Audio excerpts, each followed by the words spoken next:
Mega డిఎస్సికి AP cabinet ఆమోదం తెలిపింది. జూలై 1 నుంచి డిఎస్సి ప్రక్రియను ప్రారంభిస్తారు. డిసెంబర్ 10 లోపు 16,347 ఉపాధ్యాయ పోస్టులను భర్తీ చేస్తారు. కొత్తగా టెట్ లేకుండానే డిఎస్సి నిర్వహణపై ప్రతిపాదన వచ్చింది.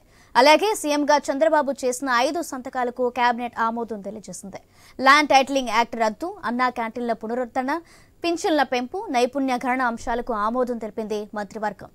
రైట్, ఇదే అంశానికి సంబంధించి మరింత సమాచారం మా ప్రతినిధి హరీష్ అందిస్తారు. హరీష్, ఏపీ కేబినెట్ కి సంబంధించినటువంటి భేటీ కొనసాగుతుంది. ఈ సమావేశంలో చంద్రబాబు ముఖ్యమంత్రిగా బాధ్యతలు స్వీకరిస్తూ మొదటి కీలకమైనటువంటి 5 సంతకాలు చేశారు. 5 సంతకాలలో అత్యంత కీలకమైన డిఎస్సికి సంబంధించినటువంటి నియామకాలు 16,000కు పైగా భారీగా డిఎస్సికి సంబంధించినటువంటి పోస్టులను కేటాయిస్తూ ముఖ్యమంత్రి బాధ్యతలు స్వీకరించిన సమయంలో నారా చంద్రబాబు నాయుడు తొలి సంతకం చేశారు. దానికి ఆమోదం తెలిపింది. వీరితో పాటు మొత్తం 5 సంతకాలు చేశారు. 5 సంతకాలకి కూడా కేబినెట్ పూర్తిగా ఆమోదం తెలిపినటువంటి సిచ్యువేషన్ ఉంది. ఎందుకంటే మెగా డిఎస్సికి సంబంధించినటువంటి ఫైలు చాలా కీలకమైంది. పెద్ద ఎత్తున ఉద్యోగులు ఎదురు చూస్తున్నటువంటి సిచ్యువేషన్ ఉంది. సో వీటన్నిటిపై కూడా ప్రత్యేకమైనటువంటి దృష్టి సారించింది ప్రభుత్వం. అందులో భాగంగానే తొలి సంతకంగా పెడతామని చెప్పి ప్రకటన చేసింది. సో అదే హామీ మేరకు తొలి సంతకంగా డిఎస్సికి సంబంధించినటువంటి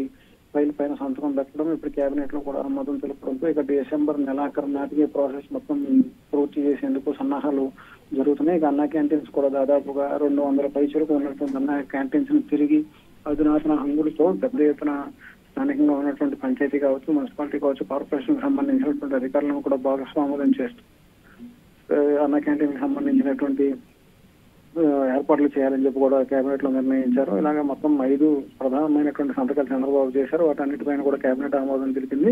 ఇక తర్వాత కేబినెట్ కి సంబంధించిన సమావేశం తర్వాత ఒక గంట పాటు ముఖ్యమంత్రి నారా చంద్రబాబు నాయుడు, ఉప ముఖ్యమంత్రి కొణిదెల పవన్ కళ్యాణ్ కలిసి మంత్రులతో సమావేశం అవుతూ ప్రభుత్వం బాధ్యతలు తీసుకున్న తర్వాత సిచ్యువేషన్స్ ఎలా అవుతున్నాయి, అంతకు ముందు ఉన్నటువంటి పరిస్థితులు, ఇప్పుడు ప్రభుత్వం మారిన తర్వాత అధికారులు కావచ్చు, గ్రామ స్థాయిలో కావచ్చు, డివిజన్ స్థాయిలో ఉన్నటువంటి స్థితిగతులను కూడా వారందరూ కూడా చర్చిస్తారు. చర్చించిన తర్వాత కేబినెట్ సంబంధించినటువంటి తొలి సమావేశం ముగిసేటువంటి అవకాశం. మరి కాసేపట్లోనే కేబినెట్ లో మరికొన్ని అమరావతికి సంబంధించి, పోలవరానికి సంబంధించినటువంటి కీలక అంశాలపైన చర్చిస్తారు. ఆ తర్వాత మంత్రులతో కూడా సమావేశం అవుతుంది.